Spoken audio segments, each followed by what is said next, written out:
Hello friends, అందరూ ఎలా ఉన్నారు? ఈరోజు వచ్చేసి నేను చికెన్ కుర్మా చేసి చూపిస్తున్నాను. సో బాండి పెట్టి అందులో ఆయిల్ వేసుకొని, ఆయిల్ వేడాక ఉల్లిపాయల ముక్కలు వేసుకుందాము.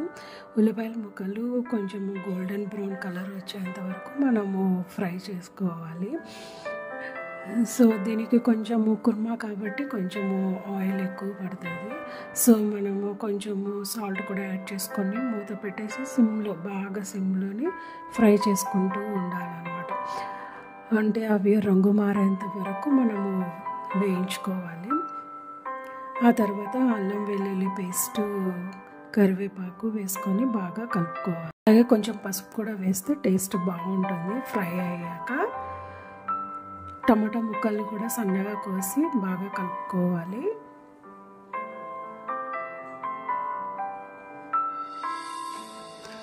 సో టమాటా ముక్కలు బాగా అంటే మనము సన్నగా అంటే తొందరగా మగ్గిపోతాయి అన్నమాట. సో సాల్ట్ కూడా వేసాం కాబట్టి మనకి కొంచెము తొందరగా అందులో నుంచి వాటర్ బయటకు వచ్చేసి బాగా మగ్గుతుంది అనమాట. సో మూత పెట్టేసి కొంచెం సేపు మెత్తగా అయ్యేంత వరకు ఫ్రై చేసుకుందాము.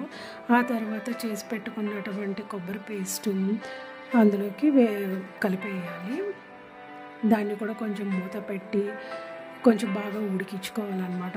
ఎందుకంటే కొబ్బరి కాబట్టి అడుగు అంటుకునే ఛాన్సెస్ ఉంటాయి. సో దానికోసం అని చెప్పేసి మనము బాగా కలిపెట్టుకుంటూ ఉండాలి అడుగు అంటుకోకుండా.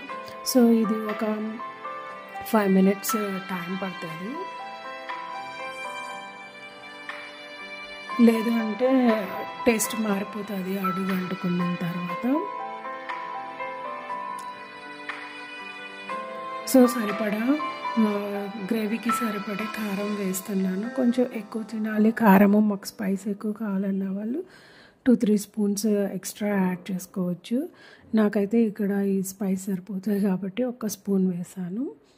సో ఇంకా మనము కడిగి పెట్టుకున్నటువంటి చికెన్ ముక్కల్ని వేస్తున్నాం. చికెన్ ముక్కలు వేసిన తర్వాత బాగా కలుపుకోవాలి. సో ఆ గ్రేవీ అంతా ఏమంటే చికెన్ ముక్కలకి బాగా అప్లై అవుతుంది. సో ఇది కూడా బాగా మూతపెట్టి ఉడికించుకోవాలన్నమాట. సో ఇక్కడ ఏంటంటే మనం మ్యారినేట్ చేయలేదు కాబట్టి సో ఇక్కడ ఏం చేయాలంటే మనం బాగా మిక్స్ చేసుకోవాలి. సో ఆ మసాలా అంతా దానికి చికెన్కి బాగా అప్లై అవుతుంది అన్నమాట.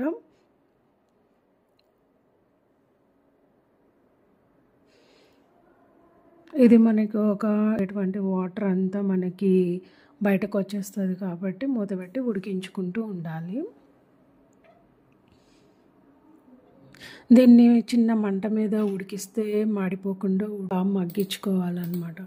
సో చెక్ చేసుకు ఉండాలన్నమాట.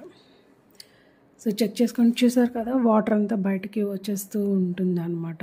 ఉడుకుతూ ఉంటుంది కాబట్టి ఆ వాటర్ అంతా పోయిన తర్వాత అప్పుడు మనము సాల్ట్ అంతా చెక్ చేసుకోవచ్చు.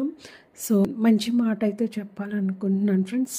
మనకి జీవితం అనేది ఒక ప్రశ్న లాంటిది. ఎవరు సమాధానం చెప్పలేరు. చావు అనేది సమాధానం లాంటిది. కానీ ప్రశ్నించే ధైర్యం ఎవ్వరికీ ఉండదు. చూడండి ఫ్రెండ్స్, ఇక్కడ బాగా చిక్కపడింది. అంటే మనకి ఆయిల్ అనేది పైకి వచ్చేసింది కాబట్టి ఇంకా మనము సరిపడుతుంది. ఈ కన్సిస్టెన్సీ అయితే సరిపోతుంది. కొంచెం పచ్చి కరివేపాకు వేసుకుంటే మనకి ఆ సువాసన అనేది బాగా వస్తుంది అన్నమాట కర్రీకి. సో దీంట్లోకి ఇంకా మనం సరిపడా వాటర్ అయితే యాడ్ చేసేసుకొని, ఇంకా నేను మామూలుగా అంటే ప్రెషర్ కుక్కర్లో ఉడకపెట్టినాను కాబట్టి 2 విజిల్లు వేసుకుంటే సరిపోతుంది. మామూలుగా ఉడికించుకున్న వాళ్ళు ఒక 20 నిమిషాలు పొయ్యి మీద ఉడికించేసుకొని సరిపోతుంది అన్నమాట. మనకి గ్రేవీ అనేది తర్వాత మళ్ళీ మనము చెక్ చేసుకోవచ్చు. సో ఇప్పుడు ఉప్పు కూడా ఒకేసారి చెక్ చేసుకుందాము. కొంచెం సాల్ట్ అడ్జస్ట్ చేసుకుంటే సరిపడే సాల్ట్కి సరిపోతుంది. అంటే ముక్కలకి అన్నిటికీ పడుతుంది కదా. సో నేను 2 విజిల్స్ అయితే పెట్టేసాను. చూడండి ఫ్రెండ్స్, అలా వచ్చింది థిక్నెస్ ఆఫ్ అది. సో మీరు కూడా ఒకసారి ఇలా ట్రై చేయండి. చాలా కమ్మగా ఉంటుంది. అన్నంలోకి కానీ, చపాతీలోకి కానీ, బగారా రైస్లోకి. మీకు ఈ వీడియో నచ్చినట్లయితే లైక్ చేయండి, షేర్ చేయండి, సబ్స్క్రైబ్ చేయండి friends. Thank you for watching.